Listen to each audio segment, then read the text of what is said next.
Hello everyone, myself Arpita Shukla and you are watching Crux of Law Academy. आज हम बात करेंगे रजिस्ट्रेशन एक्ट 1908 में पार्ट थर्ड ऑफ जो बात करता है ऑफ रजिस्ट्रेबल डॉक्यूमेंट्स की बात करते हैं। देखिए, हम पार्ट टू तक अपना पूरा सेक्शन 16A तक अपने प्रीवियस लेक्चर में हम पढ़ा चुके हैं। मैंने उसमें बहुत जो इम्पोर्टेंट था वो सारा चीज़ बता दी है, तो आप एक बार उस वीडियो को ज़रूर देख लीजिएगा। ये हमारी थर्ड वीडियो है रजिस्ट्रेशन एक्ट 1908 में, जो बात करेगी जिसमें हम अपना पार्ट थर्ड पढ़ाएंगे जो सेक्शन 17 की टू 22 तक है। ठीक है, अब बात करेंगे हम सेक्शन 17 की, जो बात करता है documents of which registration is compulsory. कौन से वो डॉक्यूमेंट्स है जिसका रजिस्ट्रेशन कंपल्सरी है। ठीक है, documents of which registration is compulsory इसमें बताया गया सेक्शन 17 में। ये उन डॉक्यूमेंट्स की बात कर रहा है जिसका रजिस्ट्रेशन होना क्या है, कंपल्सरी है। यहाँ पर क्या लिस्ट बताई गई है जिनका रजिस्ट्रेशन करना कंपल्सरी है। जैसे ए में कहा गया है किन किन का है, जो इमूवेबल प्रॉपर्टी हैं जो गिफ्ट में दी गई हैं उनका रजिस्ट्रेशन कराना कंपलसरी है। कोई भी या फिर कोई भी नॉन टेस्टामेंट्री इंस्ट्रूमेंट है अदर देन विल के अलावा जिसकी वैल्यू क्या है 100 रुपये से ज़्यादा है तो उसका भी रजिस्ट्रेशन करवाना कंपलसरी है। सब सेक्शन 17 का फर्स्ट का सेक्शन सी क्या कहता है, कोई भी नॉन टेस्टामेंट्री इंस्ट्रूमेंट जो एक्नॉलेजमेंट कर रहा है, क्या कर रहा है, एक्नॉलेज कर रहा है कि उसने रिसीव किया है कोई पेमेंट बिकॉज कुछ क्रिएट हुआ है, उस पर कुछ डिक्लेयर हुआ है, असाइन हुआ है, लिमिट हुआ है या एक्सटिंक्ट हुआ है, किसका, कोई भी राइट को, टाइटल या इंटरेस्ट का। तो यहाँ पर क्या बात करेगी, राइट, टाइटल और इंटरेस्ट का असाइन, लिमिट क्रिएट हुआ है यहाँ पे। ठीक है, तो वह उसकी बात करी गई है। कोई भी जो नॉन टेस्टामेंट्री इंस्ट्रूमेंट है जो क्या क्या एक्नॉलेज कर रहा है, क्या कर रहा है, एक्नॉलेज। पहले में हमने क्या बात करी, नॉन टेस्टामेंट इंस्ट्रूमेंट की, विल के अलावा जिसकी वैल्यू 100 रुपये से ज़्यादा है। और यहाँ पे हमने क्या बात करी है, नॉन टेस्टामेंट्री इंस्ट्रूमेंट का एक्नॉलेज हो रहा है। अब यहाँ पे क्या बोलता है कि डी क्या कहता है, कोई लीज है इमूवेबल प्रॉपर्टी से रिलेटेड और वो क्या 1 साल से ज़्यादा टाइम के लिए है और वो 1 साल का रेंट रिसीव क्या करे, रेंट रिजर्व कर चलती है, तो उस केस में क्या होगा, यहाँ पे भी रजिस्ट्रेशन क्या होगा, कंपलसरी होगा क्योंकि 1 साल से ज़्यादा है। अब ई कहता है वो भी नॉन टेस्टामेंट्री इंस्ट्रूमेंट की बात करता है। देखिए,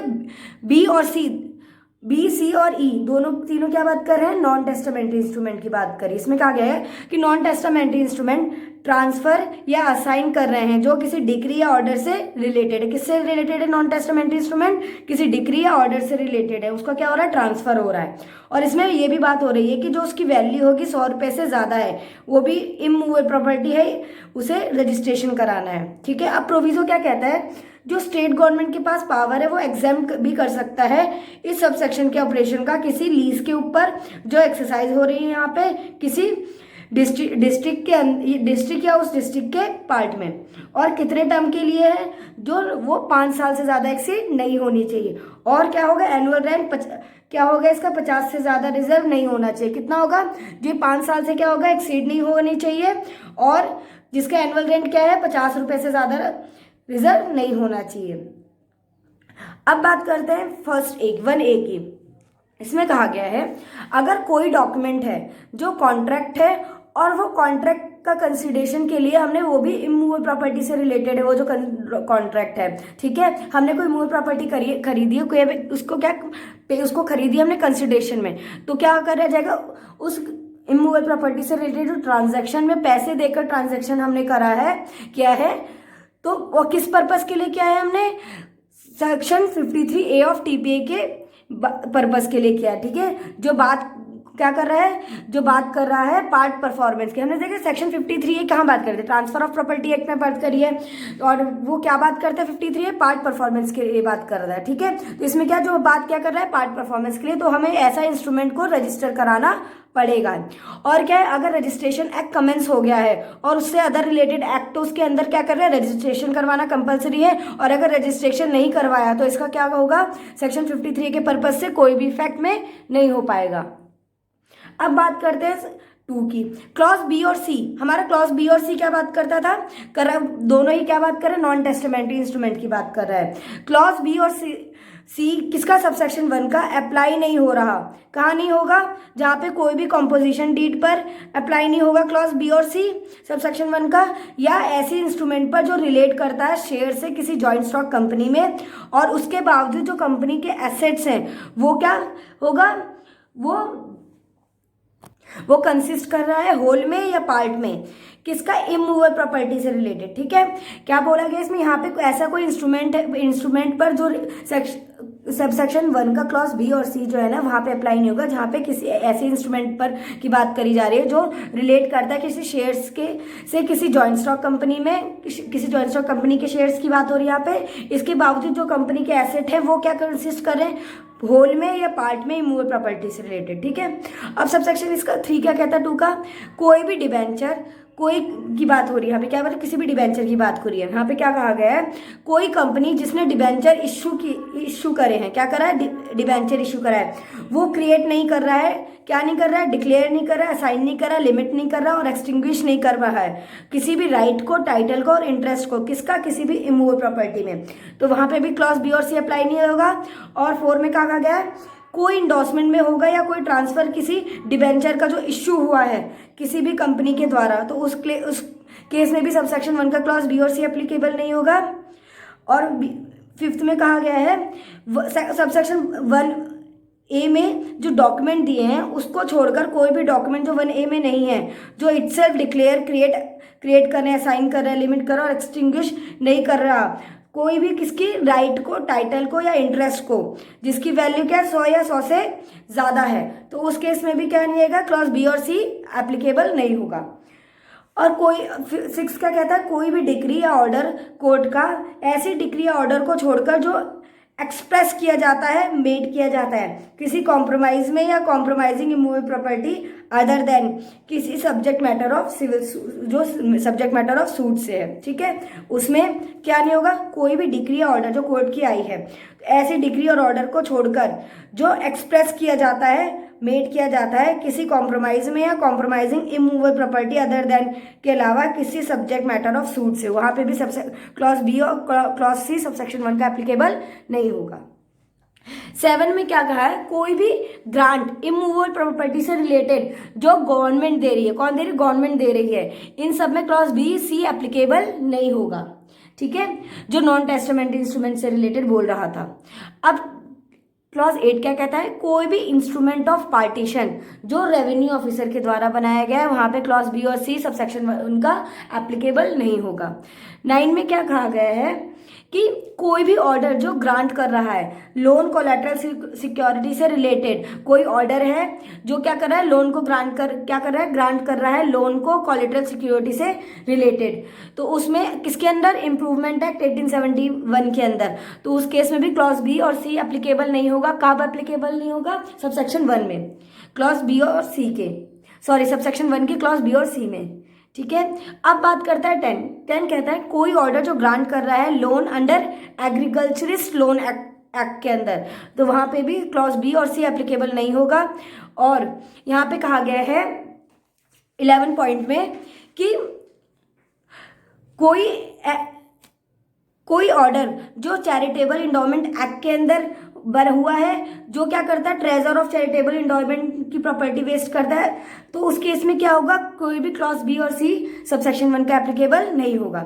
11 कहता है कि कोई भी मोर्गेज डीड को एक्नॉलेज कर रहे हैं जिसका पेमेंट होली कर रहा है या पार्ट में कर रहा है मोर्गेज मनी से रिलेटेड, तो उस केस में भी क्या होगा, क्लॉज बी एप्लीकेबल नहीं, बी और सी एप्लीकेबल नहीं होगा। मतलब कोई मोर्गेज डीड है उसको क्या कर रहे हैं, एक्नॉलेज कर रहे हैं जिसका, और उसकी पेमेंट किसके, मोर्गेज मनी से रिलेटेड है, पार्ट में हो रही है या होली हो रही है, तो उस केस में भी सबसेक्शन 1 का क्लॉज बी सी एप्लीकेबल नहीं होगा। 12 कहता है अगर कोई प्रॉपर्टी सोल्ड हुई है बाय पब्लिक ऑक्शन, बाय या सिविल और किसी पब्लिक ऑप्शन के द्वारा, और किसके द्वारा, पब्लिक सिविल और रेवेन्यू ऑफिसर के द्वारा उस सेल का सर्टिफिकेट ग्रांट किया है उस परचेज को, तो यहाँ पे क्या है, वहां पे भी क्लॉज बी सी एप्लीकेबल नहीं। अगर कोई भी प्रॉपर्टी है वो सोल्ड हुई है किसके द्वारा, पब्लिक ऑप्शन के द्वारा, और उसमें किसने दिया, सिविल और रेवेन्यू ऑफिसर के द्वारा हुई है, तो उस केस में अगर उसका कोई भी certificate sale of certificate grant किया गया है परचेजर को, तो उस केस में भी क्या नहीं होगा, क्लॉज बी और सी एप्लीकेबल नहीं होगा। देखिए एक्सप्लेनेशन, इसमें क्या 13 चीज की बातें गई हैं। ठीक है, एक्सप्लेनेशन क्या कहता है, एक्सप्लेनेशन में कहा गया है कि सिंपल लैंग्वेज में समझा देती हूँ मैं आपको, सिंपल लैंग्वेज में बता देती हूँ कि कोई भी डॉक्यूमेंट जिसमें कॉन्ट्रैक्ट है इमूवेबल प्रॉपर्टी की सेल के बारे में, किसका कोई डॉक्यूमेंट है जिसमें कॉन्ट्रैक्ट हुआ है किसके, किसी भी इमूवेबल प्रॉपर्टी के सेल के बारे में, तो उसमें यह नहीं माना जाएगा कि रजिस्ट्रेशन कंपलसरी है। क्या नहीं माना जाएगा? रजिस्ट्रेशन। इस रीजन से कि वैसे डॉक्यूमेंट के अर्नेस्ट मनी की पेमेंट से रिलेटेड टर्म दिए गए हैं। अगर कोई डॉक्यूमेंट्स में क्या अर्नेस्ट मनी से की पेमेंट से रिलेटेड कोई डॉक्यूमेंट दिया, तो इस रीजन से हमने क्या है कि वो डॉक्यूमेंट इमूवेबल प्रॉपर्टी की सेल का रजिस्ट्रेशन है, उसका रजिस्ट्रेशन कंपलसरी है। ठीक है, चाहे वो पूरी पेमेंट का हो या ना हो। ठीक है, मतलब चाहे वो पूरी पेमेंट का हो या फिर कोई पार्ट में हो, बस इस रीजन से रजिस्ट्रेबल नहीं होगा। ठीक है, हम ये नहीं कह सकते कि रजिस्ट्रेशन कंपलसरी है। अब कोई अथॉरिटी है, ठीक है, कहता है कोई अथॉरिटी जो क्या कर रही है, कोई अथॉरिटी जो सन को अडॉप्ट करे, किसको अडॉप्ट करे, यहाँ पे सन को अडॉप्ट करने की बात हो रही है, जो एग्जीक्यूट करे। कोई अथॉरिटी ऐसी है जिसने सन को अडॉप्ट किया है और वो क्या कर रही है, एग्जीक्यूट कर रही है 1 जनवरी 1872 के बाद, तो जो कन्फर नहीं किया गया विल के द्वारा वो भी रजिस्टर किया जाएगा। मतलब कोई भी अगर अथॉरिटी है जिसने सन को अडॉप्ट किया है और क्या कर रही है, वो एग्जीक्यूट कर रही है किसी विल को 1 जनवरी 1872 के बाद, तो ये अगर उस विल में क्या कन्फर नहीं किया गया कि कोई भी कुछ भी जो कन्फर्म नहीं किया गया विल के द्वारा, तो उसमें क्या गया, जो विल में नहीं बताया गया, तो उस केस में भी रजिस्टर किया जाएगा। ठीक है, अब देखिए सेक्शन 17 और 18 बहुत ही इंपॉर्टेंट सेक्शन है, चाहे प्री हो या मेंस के पॉइंट ऑफ व्यू से, क्योंकि सेक्शन 17 में बताया कि कौन से डॉक्यूमेंट कंपलसरी और सेक्शन 18 में बताया कि कौन सी लिस्ट दी है कि कौन से डॉक्यूमेंट कंपलसरी नहीं है। तो आप देखिएगा जरूर, इस सेक्शन 17 और 18 को जरूर करके जाएगा, बिल्कुल भी मत छोड़िएगा, क्या पता इसमें से 2 ही क्वेश्चन आ जाए। ठीक है, अब बात करें documents of which registration is optional. इसमें कहा गया है ऑप्शनल, कौन से डॉक्यूमेंट ऑप्शनल है रजिस्ट्रेशन के लिए, कौन से होंगे, इंस्ट्रूमेंट विल के अलावा। ठीक है, other than instrument of gift and will, इनको छोड़ के वो इंस्ट्रूमेंट जो रिलेटेड है इमूवेबल प्रॉपर्टी से और उसकी वैल्यू 100 रुपए से कम है, तो उस केस में रजिस्ट्रेशन कंपलसरी है, जरूरी नहीं है कि आप रजिस्ट्रेशन करवाएं। या फिर बी में कहा गया इंस्ट्रूमेंट जो किसी कंसिडरेशन की पेमेंट या रिसीव को एक्नॉलेज कर रहा है। क्या कर रहा है, कोई इंस्ट्रूमेंट है जो किसी कंसिडरेशन की पेमेंट को या रिसीव को एक्नॉलेज कर रहा है। किसको कर रहा है, किसी पेमेंट की रिसीव हो रही है या फिर दी जा रही है, तो उसको क्या कर रहा है, एक्नॉलेज कर रहा है, और किस अकाउंट में से कर रहा है, जैसे क्रिएट हुआ है, असाइन हुआ है, डिक्लेयर, लिमिट और एक्सटिंग्विश हुआ है, किसको, कोई राइट को या टाइटल को, इंटरेस्ट को। ठीक है, ये हमने कहाँ पढ़ा था, ये हमने यही राइट और टाइटल की बात कहाँ करी थी, हमने सेक्शन 17 में भी बात करी थी। ठीक है, लेकिन वहां पे क्या था, वहां पे अब इसमें क्या टर्म 1 साल से कम का भी दिया हुआ है। ठीक है, इसमें क्या दिया है टर्म एक, अभी वैल्यू कम दी गई है। ठीक है, अब लीज में कहा गया, सी में लीज की बात हुई, इमूवेबल प्रॉपर्टी से रिलेट है जिसका टर्म 1 साल से कम है। वहां पे क्या था, 17 में 1 साल से ज्यादा टर्म था, अब यहाँ पे क्या कहा गया, अगर 1 साल से कम है टर्म तो उस केस में क्या होगा, रजिस्ट्रेशन कंपलसरी नहीं है।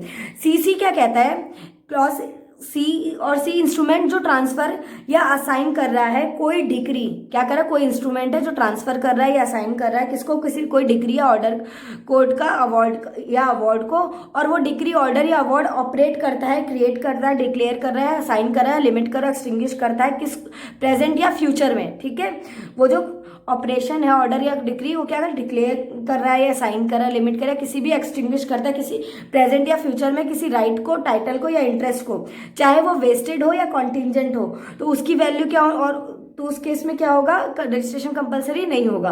और अगर उसकी वैल्यू क्या 100 रुपए से कम हो इमूवेबल प्रॉपर्टी की, तो उस केस में भी रजिस्ट्रेशन कंपलसरी नहीं होगा। डी क्या कहता है, इंस्ट्रूमेंट अदर देन विल है, वो इंस्ट्रूमेंट जो विल के अलावा है, जो ऑपरेट कर रहा है टू क्रिएट कर, डिक्लेयर, असाइन, लिमिट और एक्सटिंग्विश कर रहा है किसको, किसी राइट, टाइटल और इंटरेस्ट को मूवेबल प्रॉपर्टी में, तो उस केस में भी रजिस्ट्रेशन कंपलसरी नहीं होगा। विल के केस में भी रजिस्ट्रेशन कंपलसरी नहीं होगा। और वो सारे डॉक्यूमेंट जो सेक्शन 17 में कवर नहीं है उसमें भी क्या होगा, रजिस्ट्रेशन कंपलसरी नहीं। जैसे सेक्शन 17 में क्या बताया गया था, सेक्शन 17 में वो लिस्ट दी गई थी जिसमें रजिस्ट्रेशन कंपलसरी है, तो क्या बोला है कि जो सेक्शन 17 में प्रोवाइड नहीं किया गया है वो चीजें वो क्या होंगी, वो कंपलसरी नहीं होंगी रजिस्ट्रेशन करने के लिए। ठीक है, हमने सेक्शन 17-18 देख लिया। देखिए सेक्शन 17-18 बहुत, मैं दोबारा बोल रही हूँ, बहुत ही इंपॉर्टेंट सेक्शन है, तो प्लीज आप इसको जरूर ध्यान से पढ़िएगा। अब बात करते हैं सेक्शन 19 की। सेक्शन 19 क्या कहता है? सेक्शन 19 कहता है documents in language not understood by registering officer. ये उन डॉक्यूमेंट की उन लैंग्वेज की बात कर रहा है जहां पे रजिस्टरिंग ऑफिसर उसको समझ नहीं पाता। ठीक है, अगर कोई डॉक्यूमेंट प्रेजेंट किया जा रहा है, देखिए सेक्शन 19 कहता है अगर कोई डॉक्यूमेंट है वो क्या कह रहा है, प्रेजेंट किया जाए। जैसे if any document duly presented for registration be in a language which the registering officer does not understand and which is not commonly used in the district, जो कॉमनली यूज नहीं होती डिस्ट्रिक्ट में, वो language की बात कर रही है यहाँ पे, he shall refuse to register the document unless it is be accompanied by a true translation into language commonly used in the district and also by a true copy। मतलब अगर कोई डॉक्यूमेंट प्रेजेंट किया जा रहा है उस language में जो रजिस्टरिंग ऑफिसर समझता ही नहीं, भाई कोई रजिस्टरिंग ऑफिसर है, आपने उसके सामने कोई ऐसा डॉक्यूमेंट है जो रजिस्टरिंग ऑफिसर समझ ही नहीं पा रहा है और वो लैंग्वेज क्या है उस डिस्ट्रिक्ट में कॉमनली यूज भी नहीं हो रही है, तो रजिस्टरिंग ऑफिसर क्या कर सकता है, रिफ्यूज कर देगा उस डॉक्यूमेंट को रजिस्टर करने के लिए। कब तक कर सकता है? जब तक आप ट्रू ट्रांसलेशन नहीं लेकर आ जाओ उस डॉक्यूमेंट की उस लैंग्वेज में जो उस डिस्ट्रिक्ट में कॉमनली यूज होती है, और उस क्या जब तक कब नहीं करेगा, जब तक एक्सेप्ट नहीं करेगा, जब तक आप जो ना ट्रू ट्रांसलेशन ना ले आओ उस डॉक्यूमेंट से रिलेटेड जो उस डिस्ट्रिक्ट में कॉमनली यूज होती है और जिस लैंग्वेज को रजिस्टरिंग ऑफिसर समझ सकता है। उस लैंग्वेज में आपको क्या लेके आना पड़ेगा, ट्रू ट्रांसलेशन लेके आना पड़ेगा और उसकी ट्रू कॉपी भी लानी पड़ेगी। ठीक है, अब बात करते हैं हम सेक्शन 20 की। जो 20 बात करता है डॉक्यूमेंट्स कंटेनिंग इंटरलिनिएशन ब्लैंक्स इंश्योर्स और ऑल्ट्रेशन की बात करता है। किसकी बात करता है? डॉक्यूमेंट्स कंटेनिंग इंटरलिनिएशन ब्लैंक्स, कोई भी डॉक्यूमेंट जिसमें इंटरलाइनिंग है, ब्लैंक्स है, इरेजर और ऑल्ट्रेशन, उस केस में क्या होगा, तो जो रजिस्टरिंग ऑफिसर होगा अपनी डिस्क्रिशन पर क्या कर देगा, रिफ्यूज कर देगा उस डॉक्यूमेंट को रजिस्ट्रेशन के लिए। देखिए बात करते थे the registering officer may in his discretion, अपनी डिस्क्रिशन में refuse to accept for registration any document in which any interlineation, blank, eraser or alteration appears unless the person executing the document attests with their signature or initials such as interlineation, blank, eraser or alteration। इसमें कहा गया जो registering officer होगा अपनी discretion पे refuse कर देगा उस डॉक्यूमेंट को रजिस्ट्रेशन के लिए जो एक्सेप्ट करने से जिस डॉक्यूमेंट में कोई ऑल्ट्रेशन है, इंटरलाइनिंग है, ब्लैंक्स है या इरेजर है उस डॉक्यूमेंट, जब तक अपने सिग्नेचर के साथ वो अटेस्ट नहीं करेगा तब तक, कब तक नहीं करेगा, तब तक रिफ्यूज कर सकता है, और कब तक एक्सेप्ट नहीं करेगा, जब तक जो अपने सिग्नेचर के साथ वो अटेस्ट नहीं करेगा तब तक पूरी डिस्क्रिशन है। मतलब कोई भी पर्सन है जिसने उसमें क्या सिग्नेचर ना किया, जहाँ पे ब्लैंक्स और इरेजर है, तब तक वो क्या नहीं करेगा, एक्सेप्ट नहीं करेगा। ये क्या रजिस्टरिंग ऑफिसर की डिस्क्रिशन है। ठीक है, तो उस केस में रजिस्ट्रेशन ऑफिसर के पास क्या है, वो एक्सेप्टेंस से रिफ्यूज कर देगा, लेकिन उस डॉक्यूमेंट को अटेस्ट करा दिया जाएगा उस सिग्नेचर के साथ और इनिशियल्स के साथ, उस अंडरलाइनिंग में, ब्लैंक्स में, इरेजर में, हर जगह में सिग्नेचर वहां पर करेगा पर्सन जिसका डॉक्यूमेंट है। Then registering officer can be considered, otherwise they have full right to, मतलब अगर वो पर्सन इरेजर पे वहाँ जहाँ इरेजर है, ब्लैंक से साइन है में, तो जिसका वो डॉक्यूमेंट है वहाँ पे पहले सिग्नेचर करेगा, then in that case the registering officer can be consider that document to accept. ठीक है, फिर otherwise they have full right to refuse the documents to register. ठीक है, अब इसका सबसेक्शन 2 क्या कहता है? 2 कहता है कि if the registering officer registers any such document, he shall at the time of registering the same make a notice in the note in the register of such interlineation, blank, ensure और alteration। इसमें कहा गया है अगर कोई registering officer register करता है ऐसे डॉक्यूमेंट्स को, तो रजिस्टरिंग ऑफिसर जो ऐसे डॉक्यूमेंट्स को रजिस्टर करता है जिसमें क्या ऊपर बात हमने पढ़ी थी सबसेक्शन 1 में, जहाँ पे इंटरलाइनिंग है, ब्लैंक्स और इंश्योर है, और पर्सन ने क्या करा, वही इंटरलाइनिंग, ब्लैंक और इरेजर में साइन करा है, तो उस केस में अगर कोई भी रजिस्टरिंग ऑफिसर डॉक्यूमेंट को क्या करता है, रजिस्टर करता है, तो वो क्या करेगा, रजिस्टरिंग ऑफिसर रजिस्टर करते वक्त एक नोट बनाएगा। क्या बनाएगा? नोट बनाएगा अपने रजिस्टर में कि उस डॉक्यूमेंट में इंटरलिनिएशन है, ब्लैंक है और क्या है, इसमें ऑल्ट्रेशन है, इरेजर है। ठीक है, रजिस्टरिंग ऑफिसर क्या कर, रजिस्टर करते वक्त एक अपने रजिस्टर्ड नोट में ये सब उस डॉक्यूमेंट के बारे में जिसमें ब्लैंक्स है और इरेजर है, ऑल्ट्रेशन है, उसके बारे में बताएगा। ठीक है, आगे के सेक्शन हम अपनी नेक्स्ट वीडियो में कवर करेंगे। आई होप आपको हमारी ये वीडियो पसंद आई हो, तो please like and subscribe our channel. Thank you so much.